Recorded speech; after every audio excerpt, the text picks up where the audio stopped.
Olá, amigos aprendizes do Evangelho.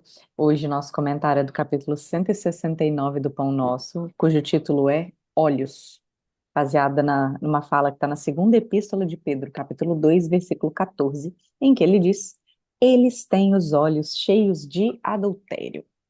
E aí, Apolônio? Então, essa palavra adultério, ela não significa, ela não tem o significado do adultério que nós conhecemos, né? Que é questão de relações conjugais, a questão da relação sexual não tem, não é só isto, né? Também é isto, mas aqui no livro o sentido é muito mais amplo, né? E, e Emmanuel nos chama para a gente refletir sobre os olhos mesmo, né? Mas que a gente possa olhar com os olhos espirituais. E, e que a gente deve educar os nossos órgãos. Olha que interessante, né? Então, que, por exemplo, nós devemos educar os nossos olhos, a nossa língua, o nosso ouvido, né? Os nossos sentidos.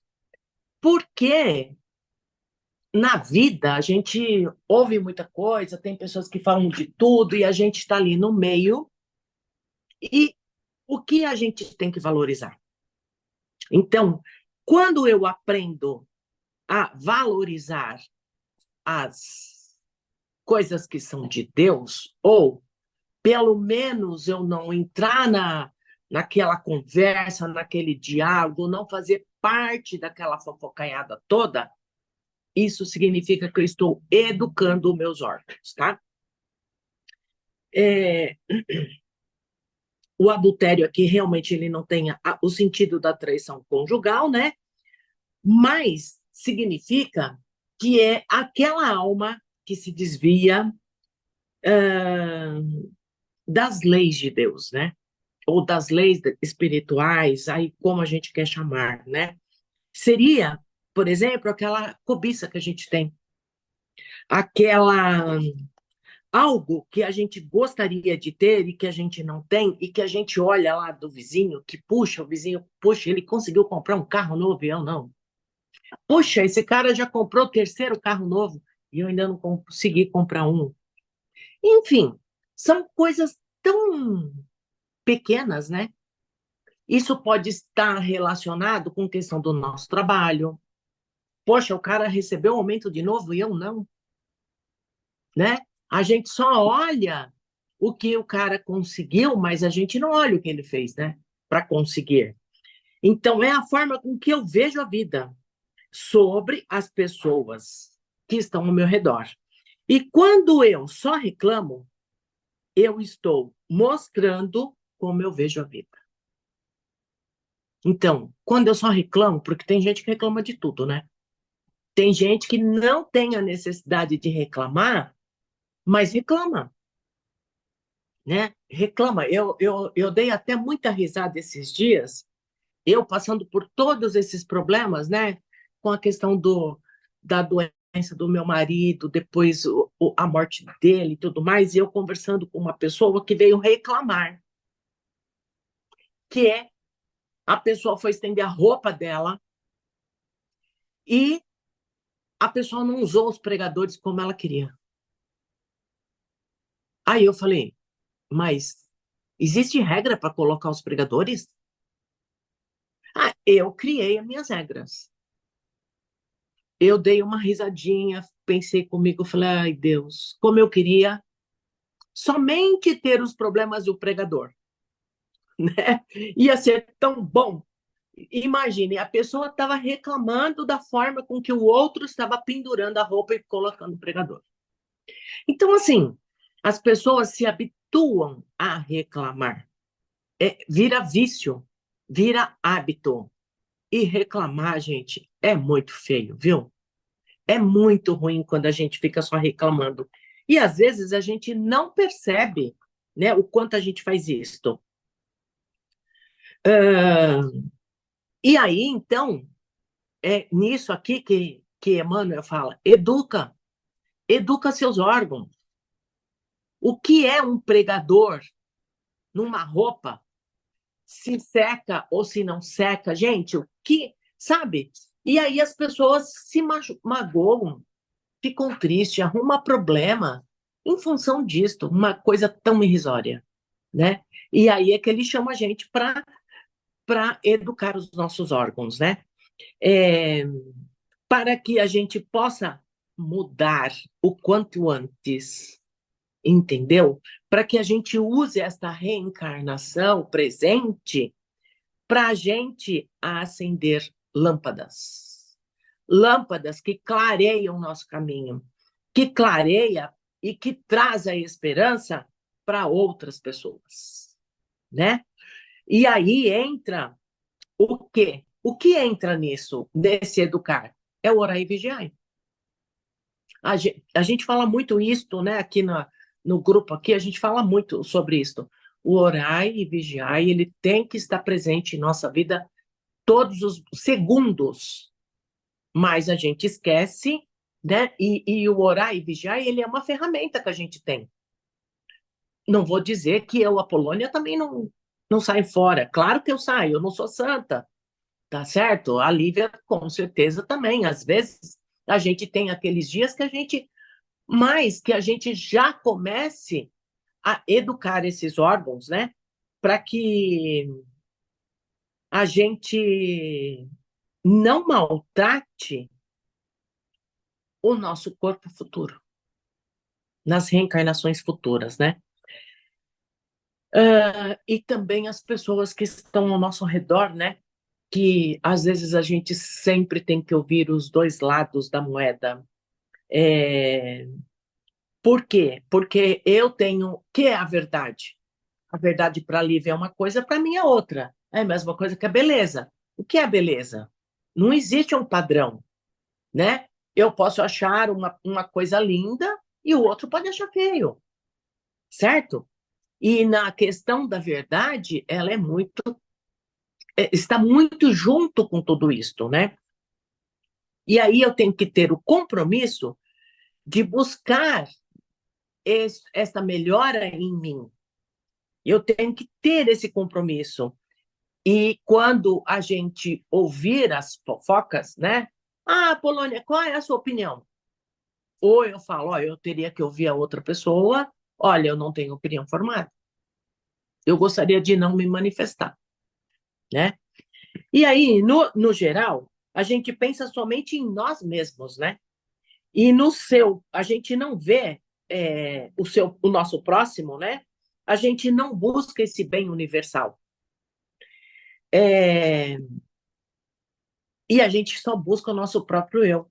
Só que, quando eu busco o bem universal, eu também sou beneficiado por este bem, né?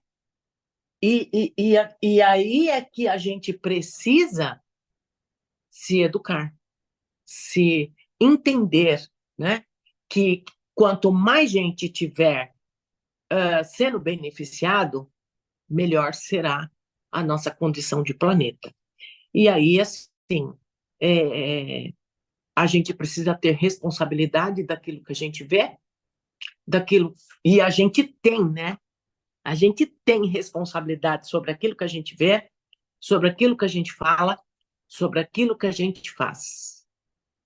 E ninguém vai pagar esta moeda para a gente. É isso, Lívia, o que você pode fazer? Acho que esse capítulo é um bom lembrete daquela historinha que exemplifica o evangelho que fala que a gente vê o argueiro na trave do olho do outro e não vê a trave no nosso, né? É, e aí tem a historinha da janela em que a pessoa vê o lençol do outro estendido no vizinho, fala que tá sujo, quando o marido, né, chama a atenção da mulher na história falando que não é o lençol dela, é o seu vitrô que não tá lavado. E aí a gente carregando esse mal nos nossos olhos, é muito interessante a gente refletir que nós estamos nos envenenando. Então, existe, eu acho que é bem desafiador, mas existe um conflito, porque tem gente que carrega maldade nos olhos, então tudo que vê enxerga pelo lado ruim. Por outro lado, eu gosto muito, eu me afinizo muito com esse pensamento de sempre esperar o melhor das coisas e das pessoas. Então, diante de uma cena, diante um conflito observado, diante de uma exposição que alguém faz, é, sempre esperar o melhor, enxergar o melhor. E algumas pessoas consideram ingenuidade. Então, por exemplo, eu não conheço É. alguém, vamos supor que a pessoa venha prestar um serviço para mim, algo do tipo. Tem gente que já começa com desconfiança. Eu opto por começar confiando. Eu sempre espero o melhor das pessoas. E aí, claro, se a pessoa com ações, com palavras, enfim, demonstra que eu não posso confiar tanto assim, né? Que eu tenho que ser mais cautelosa, aí eu realmente tomo os cuidados devidos, né? É, apesar disso ser um conflito, e aí cada um pondera, né, de acordo com a sua vivência e tudo mais, diante de fatos, e nem estou falando de situações em que você está desconfiando sem conhecer a pessoa, mas diante de fatos acontecidos, o que você falou de olhar dois lados da história, de olhar com os olhos do Evangelho, de pensar assim, como Jesus enxergaria essa cena? Se já é difícil, com coisas que a gente vê às vezes acontecendo na rua, tem um fato, nem sei se já relatei aqui nas nossas gravações, mas que tem uma cena de um cara dentro de um carro meio sem o teto, meio como se fosse embriagado e que atropelou algumas pessoas, e aí já vai a população para condenar. E aí tem o vídeo do que aconteceu no caminho, e aquele cara sofreu um acidente antes que arrancou o teto do carro, então ele não estava consciente e o carro acabou batendo. Se a gente só enxerga um pedaço da história, os nossos olhos carregados de maldade fazem com que a gente tenha atitudes, às vezes, que não é nem possível voltar atrás de gravidade, de execução do que a gente faz.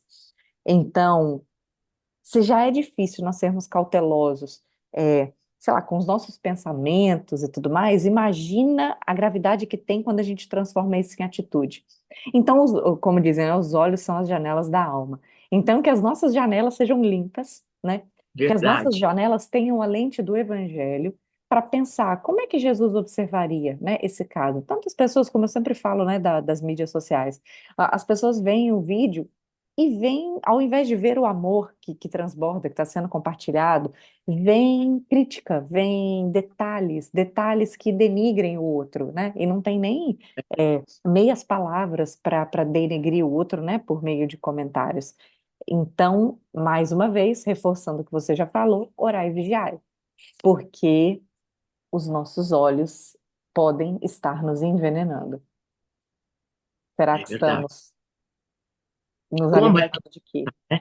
E, na verdade, ninguém pode julgar o outro, né? Quer Ninguém dizer, pode. nós não temos condições de julgar o outro. E, na verdade, essa resposta a essa pergunta é individual e é cada um de nós que vai responder para nós mesmos, né? É isso e pronto. Não tem outra alternativa, né? Não tem. E é isso, gente. Vamos para o encerramento hoje comigo? E nós vamos, assim, mais uma vez, buscando os nossos melhores sentimentos, pensamentos, e vamos, assim, envolvendo ao universo, ao planeta Terra, que vai recaindo sobre o nosso planeta as energias que as borboletas do nosso símbolo da nossa casa carrega. Elas vão se soltando e vão buscando todos aqueles que os milhões de população existente nesse universo.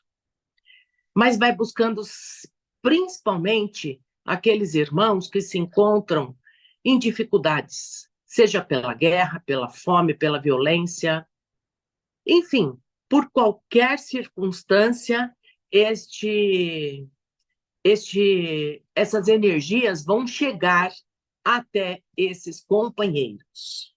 E vamos assim envolvendo o nosso país Brasil e todo o seu contorno territorial. Vamos envolvendo em muita luz os nossos políticos para que despertem para as responsabilidades morais de bem governar este país para o povo e pelo povo. Vamos assim envolvendo em muita luz todos os hospitais deste país, principalmente a região das UTIs, aqueles companheiros que se encontram em dificuldades, que se encontram em situações de doenças graves ou não graves, envolvendo assim também os seus familiares, com muito carinho e muita luz. Vamos assim envolvendo médicos, enfermeiros, auxiliares, técnicos, pessoal de segurança, de limpeza, pessoal de cozinha, pois todos esses irmãos trabalham para o próximo. Vamos assim ainda envolvendo todas as nossas escolas, das creches às universidades, para que uma cúpula de proteção se faça nesses ambientes para proteger alunos, funcionários, professores, para que as investidas da espiritualidade inferior não cheguem até esses locais. Vamos assim envolvendo o nosso estado, nossa cidade, o nosso bairro. Vamos envolvendo todos os nossos familiares, o nosso local de trabalho. Vamos assim envolvendo todos os elos que fazem parte deste grupo e que a espiritualidade maior, através do mestre, possa ir adentrando em nosso lar. E vai assim abençoando, entrando pela porta principal, abençoando todos os elos da nossa família, mesmo aqueles que não se encontram em casa neste momento. E vamos assim pedindo ao mestre que possa abençoar os nossos alimentos, nossas águas, colocando assim a medicação necessária para que qualquer irmão que venha fazer uso desta água possam assim sentir os benefícios da espiritualidade maior. Vamos assim deixando plasmado em todas as paredes, tetos e piso amor, saúde, prosperidade, honestidade e muita energia de amor. E essa luz se transforma de forma tão intensa que vai saindo pelas portas e janelas, vai saindo pelos muros da nossa casa e vai assim envolvendo todos os nossos vizinhos e, se possível, todos os moradores da nossa rua. E assim nós vamos deixando as melhores energias a Bezerra de Menezes no espaço, para que ele possa utilizar onde se faz necessário. Que assim seja, graças a Deus e até a próxima. Graças a Deus, até a próxima semana. Abraço.